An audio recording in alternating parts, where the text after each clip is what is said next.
The 80s was just, it was big, bigger, biggest. It was more, it was excess. It was big hair, big shoulders, the shiniest outfits, the most sequins, the most beads, the most makeup, 5 different colors, eyeshadow and purple blush and lots of lipstick and hair teased out to here. It was just about excess. It was about the big poof skirt, the high heels, the littlest bolero jackets. It was all about seeing how far you could stretch any trend in any direction and just how far you could take it.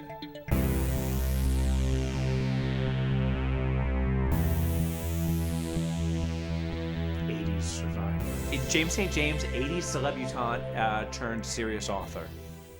I came to New York with nothing more than an English degree and wound up at the offices of Screw Magazine, a little sex rag that was located right over here on 14th Street. And they set me loose on the world of commercial sex. My name is Mike Ryan. I'm born and raised here in New York City. I was projectionist at Bleecker Street Cinema, 1984. I'm Phil Hartman, and I still identify myself as an independent filmmaker. Made an indie film called No Picnic in the summer of '85. I'm Michael Musto. I'm a columnist at the Village Voice. I write La Dolce Musto, which is a very breezy and witty entertainment and nightlife column. I've been writing it since 1984. I'm a longtime New York fixture, born and raised in New York, never left for more than a month. To me, the 80s started on August 1st, 1981, with the beginning of MTV. And that was coincidentally my 13th birthday. So I sort of feel like I followed the trajectory of MTV. I'm like the first of the MTV generation. When MTV first started, I would hurry home from school just to watch it, even though there was probably like 10 videos on at that point. I lived for it. The VJs were so cool. And Martha Quinn always wore one earring. I thought that was really hot. I started doing that. I guess the beginning of the 80s really for me was the opening of these downtown clubs like Mud Club or Danceteria, which to me was a fusion of the 70s disco with like the rock and roll club. I went out every night. I dressed like an idiot. I was wearing tutus and clown noses and, baby diapers and carrying a lunchbox with me everywhere. The main thing I always remember also were just, the Sunday afternoon hardcore shows at Great Gildersleeve's, at 4 o'clock in the afternoon on a Sunday, seeing Minor Threat tear down the house, was always a memory that I'll treasure. The night that I debuted my Motown cover band, The Must, at a club called Hurrah on the Upper West Side, word got out amongst the crowd that John Lennon had been shot. And in the middle of our act, suddenly the crowd started streaming out the door, and I thought, were we that bad? We actually were pretty decent. Then word got to me that John Lennon had been killed and everybody was running to the Dakota to pay vigil. And this kind of, in a sad way, started the 80s on a very mournful note, and that kind of hovered over the whole decade in a way. Despite all the hedonism that followed and all the self-expression and all the, self-aggrandizement, there still was this cloud of John Lennon being gone. I remember a friend calling me up when John Lennon was shot and saying, they want to take every last little thing away from us, meaning the generation of the 60s. And maybe you could say the 80s started there. There are some decades that don't really get going until well into the decade, but I think the 80s was a decade that actually did kind of pretty much get started in 80 or maybe late 79. New York in the 80s was booming and zooming. There were, this whole neighborhood here, the West Side, was rife with sex clubs. And my job was to report on them. You started to be aware of a lot of money coming in the 80s, and that was truly a shift from the 70s when New York almost went broke in the mid-70s to where suddenly by the early and even certainly by the mid-80s, New York was very wealthy, and there was tons of money around, and there was a kind of reveling in consumerism. In the 80s, before the mainstream kind of subsumed a lot of the underground, there was a clear distinction between uptown, downtown, mainstream, underground. And downtown was where a lot of the art scene was percolating within itself. It was a self-contained environment that wasn't too corrupted by the outside media looking in. The 80s were also a moment of identity politics, for better or worse.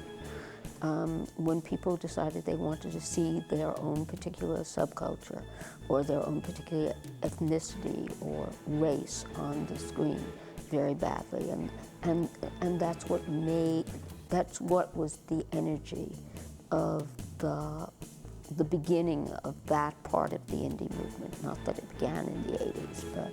Like so much of what happens in New York culturally is determined by the geography, and the geography and topography of the East Village is that it's a neighborhood of tenements with a lot of small storefronts. So it was very inexpensive to get into those storefronts because in the 70s, the community was desolate. Landlords had abandoned buildings, lots were rubble strewn, and buildings had been torn down. So you had a really ripe demographic there to bring in small new businesses who were willing to go into small spaces. Like Fun Gallery actually opened on my block where I lived on 10th Street. In the 70s, the art scene was centered in Soho, and suddenly it became all about the East Village in the 80s. And you didn't have to be rich anymore. You could become rich. It was kind of almost like a Wild West situation where unknown artists overnight were millionaires. But they basically were struggling people who were coming from nothing and working in their native elements and creating a lot of buzz. It became almost overhyped to the point where some people without talent became art superstars. But that was the nature of the 80s. Everything, even that started small, became huge, big, hyped, overhyped, and then just fizzled out. I mean, it was really kind of like a virus because everywhere you looked, there was an art gallery. And then it burst out of the art galleries, and there would be art on the walls of abandoned buildings, on the sidewalks, in rubble-strewn lots. There would be art installations. I mean, to me, that was kind of the most exciting part, was when the art kind of exploded out of the galleries and into the streets. You know, in some ways, the most radical form of art to some degree that came out of the 80s was performance art, which was done in free space or in open space or in rooftops, which was somewhat detached from real estate. You'd be sitting and eating a meal in an East Village restaurant, and literally the art movers would be hauling stuff in, and all of a sudden they'd be hanging art on the walls, and you'd be sitting and eating in something between a restaurant and an art gallery. I mean, it seemed to happen overnight. New York was certainly a kind of a hotbed of kind of creative activity, and I think that was very much in reaction to Reaganism. And New York was kind of, I guess, one of those places that was a kind of yeah, but New York was a place that I think saw itself as being a holdout, you know, against the kind of Reagan zeitgeist and the Reagan mentality. But I think that actually a great deal of the art that was produced in the 80s hasn't really stood the test of time. I think most of it's pretty awful. The nature of real estate in Manhattan is what's basically deprived so much culture of its edginess. As real estate in the 80s became so much valuable in Manhattan, you'd have less places in which fringe art could go on, where movies could play to 2 or 3 people. And an aesthetic was maybe created based around dollar value in terms of justifying the cost of real estate in order to stage a film or a performance piece. You know, we used to kid about the East Village seceding from the rest of the country, but you know, that hasn't happened yet, so we're stuck here. I think it probably started in a very non-competitive way, and everybody was just, you know, working on their craft and all that stuff. But once they realized the big money that was to be had if you made it overnight, not to mention the publicity, which was quite intoxicating in itself, I think it became just as competitive as any other scene. You had an oppositional culture happening in the 80s and 90s, but make no bones about it, even the downtown people it was aspirational. It was all about, you know, we all bought into bigger is better, more is more, and everyone wanted to sell out. It's what seems to be the main thing driving Manhattan, is this kind of money aesthetic. There's always been the case that people downtown, and this is especially true in the East Village, live in such cramped, difficult to negotiate apartments, often with no kitchens or the bathtub in the kitchen. 2 people sleeping in the living room because it's too expensive, that they look for other places to have their living room or their dining room or their kitchen. And restaurant culture has grown out of, you know, that terrible need to get out of your apartment. Running around to the next hot restaurant and And New York being this thing about, you know, what's hot lasts for about 3 months and then it's not. The symbolic moment for me was seeing Joy Division live in Paradise Garage down on West Houston. And the floor was just crowded with sweaty bodies, gay, straight, omnisexual. The whole vibe was frenzied and incredibly sex-drenched. Oh, Paradise Garage. Yeah, that was really fantastic. That was like the birthplace of house. What I saw happening in the early 80s was the whole thing being kind of commodified.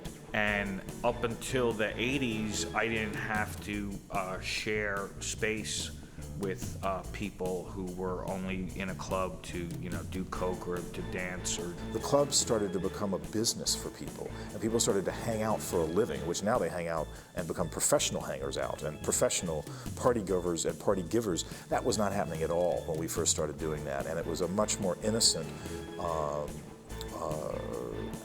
amateurish kind of scene. And the downtown scene started to embrace rock and roll as much as it could, but it was only part of the game. So then you had clubs like Mud Club or Danceteria or even Limelight sometimes had rock and roll bands where it was just one part of the greater scheme of what they were doing that night, and then people start to mix. The be-all and end-all, of course, was Area. And then there was Danceteria around that time too, which was a little more rocky, a little more hardcore.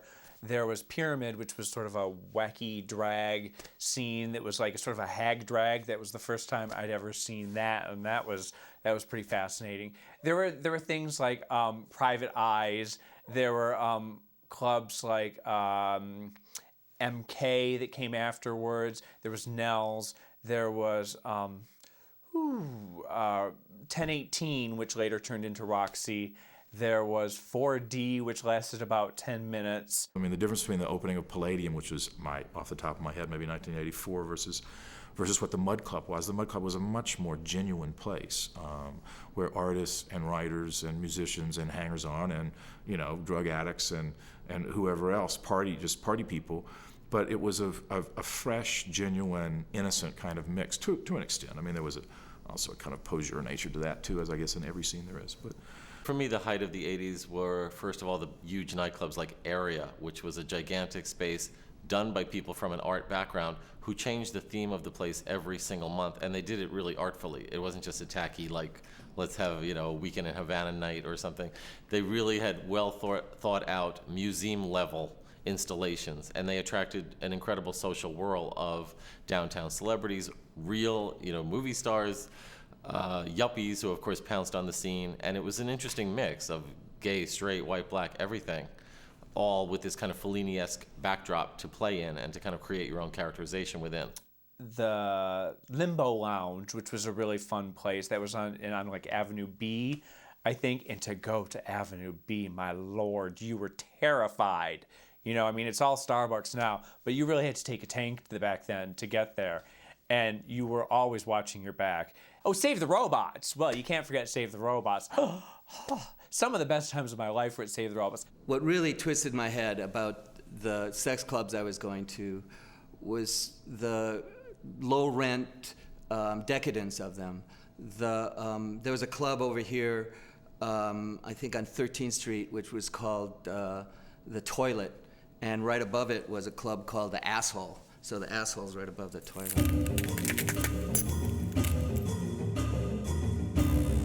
But what I thought the 80s, for me, what they were all about was the S&M scene started to come out, to poke its head out above ground. And the club that really did that was the Hellfire Club on 13th Street, or between 13th and 14th on Hudson. It was a basement club. It was in the Meat District. And the walls were covered with this indescribable green mold from the lard that had collected there when it was a meatpacking factory. And so you would go downstairs and you tried not to touch the walls. And I went there as an observer, and quite a few people that I recognized as Wall Street people actually showed up there too. And they were largely observers too. A few of them were participants. The yuppies, you know, in the 80s, and they were a part of the 80s, and they helped, you know, they were a big part of the scene.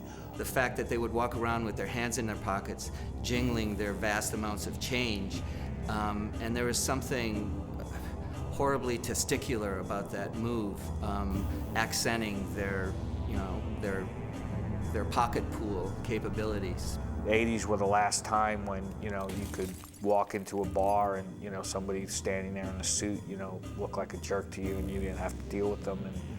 And it was the last time when you could assume by the way somebody dressed or what they listened to that they were cool. Well, the yuppies invaded some of the downtown clubs, but not in huge numbers because, look, the door people had the ultimate control, and they weren't going to let the club be dominated by yuppies by any means. So they came in trickling in a minority group, and the fun of it was we were the majority. We were the crazy, kooky, drag queen, wild, gay downtown people, and so we could just point at them and make fun of them for a change. So it was great to have them in our midst. We made mincemeat out of them. I just kind of witnessed these types of 80s people, these yuppies, as I just would call them at the time, just literally by walking past them to get to the back room to see the band. And then I would just, you know, hide underneath a hat and just push through them to get through the door when the band was over, to just get away from them. Because that energy, that cocaine energy or that yuppie energy, that, you know, that's what I called it, just so repulsed me. Although the kind of figure of the kind of Wall Street yuppie was fashionable in mainstream culture for a period, and it was something that people aspired to. And now they're not fashionable. They've always been with us, and they didn't go away in the 90s. They continued to be who they were, and they're still with us today. It's not a pendulum swing. That they just for a brief period surfaced and were visible and actually were a kind of posited as a kind of heroic figure, you know, in their own right. But now they are just New York, you know, I mean, they've just sort of taken over. They were one piece of the puzzle, and now they are the puzzle. What the S&M scene represented to me was sort of a symbol of what was everything that was happening in the 80s, because there was a real clear use of the power differential in relationships.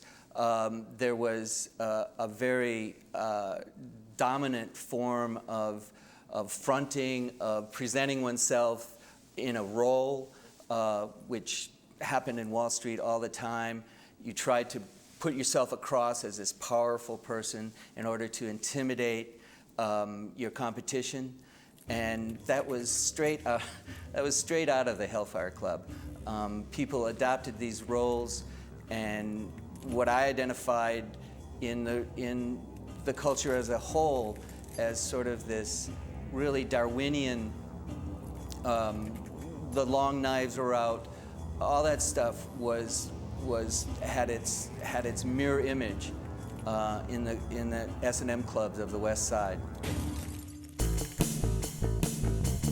God bless him, there was Boy George on the TV, and it just opened up a whole new world that, like, you know, we could be anything we wanted. We could dress however we wanted. I used to have a T-shirt that said decadence on it, and there was a sense that was a value worthy of being pursued, and it was in reaction to the sort of the shallowness and the 50s vibe that came out of the 70s. You start with like Pat Benatar, right? And Pat Benatar's look was the whole, just lots of purple blush to detract from her overbite.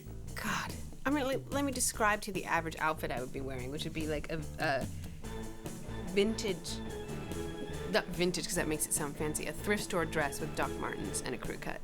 And that worked for a while, but then we got the more savvy, the more media savvy, more television friendly stars, Cyndi Lauper, and you know, that look, the Cyndi Lauper look, we used to call that the Hiroshima bag lady before Cyndi came around, and it was just that sort of everything in the kitchen sink where you just kept loading up on crap and the bracelets, and you'd weave an ashtray in your hair and put a pair of fuzzy dice on, and you'd call it a look. We were going to push that deeper, farther, until Fonzie wouldn't recognize us. This is my sort of homage to Fabrice, who was Cornelia Guest's favorite designer. And there was a lot of the, like Fabrice, there was, well, Sprouse. Sprouse was my god. That's when sort of designer suspenders first came in. Here's a pair here. These were bought at Barney's, where all good yuppies shop back then. These have a devil theme. Here's one. These are both vintage 80s. Here's one that these are pirate suspenders. Corporate Raiders. Corporate Raiders, exactly. Corporate Raider suspenders right here, and that kind of iconography was very effective on the street. Yeah, I don't know. I don't really have anything to say about the suspenders except where did they come from and where did they go, and who started it? What I heard is that the boys out on the trading floor would, before they went onto the floor, they would hitch up their suspenders and make them real tight, like they were Marines going into Fallujah. And it was all about the package. They would snug their nutsack up against their bodies. And if the tie itself was a phallic image, I think these are sort of fallopian images in their embrace of your unit. That was like the look. By mid-'80s, I was working in a mall. I worked in a mall that had neon clothes and sold like the big Frankie Goes to Hollywood relaxed shirts and stuff, and I was wearing them. I was stealing them and wearing them. Okay, this is how I used to do my hair every night. I would go through a can of Aquanet every other night. The big super hold, the giant super hold ones. Yeah, I would wash and mousse my hair, and then I'd set it, and then I'd sit under the big dryer, and then I'd tease it and spray for about 5 minutes, and then take a curling iron and curl on top of that, and then spray, and then tease it some more, and then spray. And I would spray honestly for a good 15 minutes, and my hair was just so damn crunchy. It was the worst. And yet I thought it was just I thought I looked like Brooke Astor. I thought I looked like an uptown socialite, and I was just as happy as can be. And I think all that spraying is why I don't have any hair now. I really think I just like sprayed it off, Gina Davis. I just saw some movie that she was in. Gina Davis, who's super hot, looks ridiculous in a movie in the 80s. Like everyone does, Pat Benatar. The whole aesthetic is so. I'm so glad we got over that. That like straight men wore tube skirts and fezzes, and that was my first impression of New York fashion. The idea that you would wear something that said Calvin on it, and you'd have to, I think that's really an 80s thing. Now it's, frat boys and sorority sisters, everybody's got a tattoo and everybody listens to the same thing to some degree. And it's tough for kids who want to, define themselves in terms of a self-image of being anti or radical or rebel. Or authentic. It's just, what is it? It's harder than ever. When I think about the 80s, I think about a lot of the sense of struggle that I felt at that time. Rents were rising. I had to be more conscious of where I was living, but the thing that really sticks out in my mind is the Reagan years. That sense of futility that I felt in relation to the people that Reagan and America were killing in El Salvador and Nicaragua. For all the bright and shiny aspects of the 80s, there really was a real dark undercurrent that was always prevalent. At the beginning of the 80s, that's when people started dying and no one knew what it was. I mean, and lots of people you knew got sick and died really fast. Has been damage done to the community. I mean, really, you can't talk about the 80s without talking about AIDS and crack, which both did tremendous damage to the arts community, the counterculture, and I don't know when it'll fully recover. I don't think it has recovered yet. So there was a kind of grief under this. I mean, there was horror and grief under the surface of what was becoming a slicker and slicker culture. What's interesting about the AIDS epidemic was that there was this carryover of people behaving as if it wasn't happening, people heavily in denial. Just that sort of frantic, yes, we're having fun, even though there's probably not a lot of fun that we were having. I mean, I don't think I slept for 5 years there, you know, I mean, I must have been on edge. I couldn't have been as happy as the pictures that I see of myself, because you know, I was living in fear of AIDS. I was living, you know, I was coked out of my mind. It wasn't quite as, you know, all the sunshine and lollipops that we think of. In the Middle Ages, there was this iconographic scene that was painted over and over again, and that was in the 14th century. That was the feast in the midst of the plague. That the reaction to the plague happening all around you would be just to party all the harder.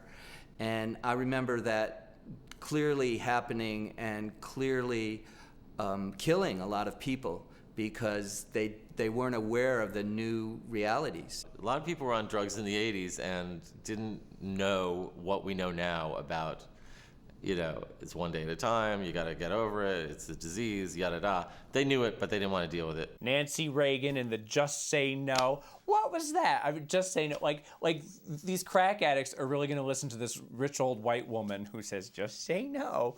No, that was a bust. Mick Jagger said, cocaine is a horrible drug unless it's somebody else's. Every time you'd see someone, you were scouring them for lesions to see if they had the AIDS. You know, there was a lot of like real terror involved in what everyone was doing. You never knew if you were going to be around this time next year, you know? There was a lot of partying on the lip of a volcano, so to speak. I am a survivor of the 80s, and I would say that because there was a lot of crash and burn in the 80s. To me, the 80s, as I knew them, ended in 87, though, when the stock market crashed. When Black Tuesday came, that wiped out a whole bunch of people. I mean, a lot of the people that you knew in the 80s are just gone. It was kind of an unforgettable night in the restaurant. No one really knew what was going to come afterwards, and it's not like, it wasn't like Black Friday in 1929. I think that time in New York City, at least, could be compared to Pompeii in 79 AD, just before the volcano wiped it out. Well, the 80s was the last time when there was really a sense of us versus them.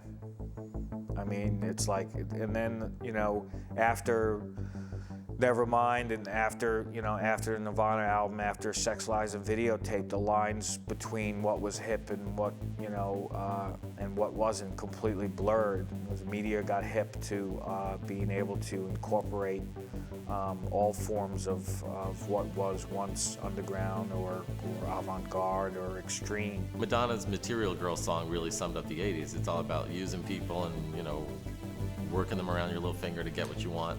But she also said, when I think nude photos or something surfaced, I'm not ashamed. And that was actually a great message of the 80s. It's like, I should be ashamed, but I'm not. Well, I remember one of the best parties I ever went to was, it was a Vito Bruno outlaw party, and it was on the Williamsburg Bridge, and it was, there was like about 1,000 people on the bridge, and the police didn't know where it was going to be. And they had to watch the news to find out. We had made a deal with the news that they wouldn't put it on until the last thing. And so at 11:29, they said, and now live from the Williamsburg Bridge, this Vito Bruno party. So then the police came. When the police came, they said, okay, you can play one more song. And they played The Glamorous Life, Sheila E. And I just remember thinking there, seeing the New York skyline. And I remember David Bowie was there and Cornelia Guest. and Boy George, and I remember in Diane Brill, and I remember just thinking, this is as good as it gets, you know? We will never see the likes of this again. New York City will never be an artistic place for art to grow in anymore. It will no longer be a place where artistic movements will start. If you're an artist and you're young, you don't come to New York City because you can't have any free time in New York City, because you have to work to struggle to how to figure out how to pay the rent on your rat box apartment. I would say to those kids waking up in, Berlin and Buenos Aires and whatever, Boston, that they should still come to New York at some point. And you want to test your ideas and your talents out amidst this very demanding and historically significant community of people. Love Denver. Like in Denver on like Colfax Avenue, just run down the street, this bar called the Lions Lair that they haven't fucking changed the decor since it was a strip club in 1965. And I'm seeing a punk band there on a Tuesday night. Like all the people like, oh, you're from New York City? The young kids like hanging out there. I want to move to New York. I'm like, why? It's like they work 2 shifts a week in a fancy restaurant and make enough to have their own apartment and have free time and be in bars where like there's no suits here. It's like, it's like the jukebox is filled with Minutemen, like hardcore and death metal. Why do you want to go to New York City? This experience right here in this bar on Colfax, where there's crack addicts and whores outside, the bars run down, there's nobody in suits or sorority girls around, nobody with baseball caps, there's no sports on the TV. It does not exist in New York City. And that option does not exist in New York City. Yeah. It's like Memphis, Denver, San Antonio, all these cities I've been in, there's a place where that kind of grungy, us against them aesthetic exists. Does not exist anywhere in New York City. It's kind of fucked up.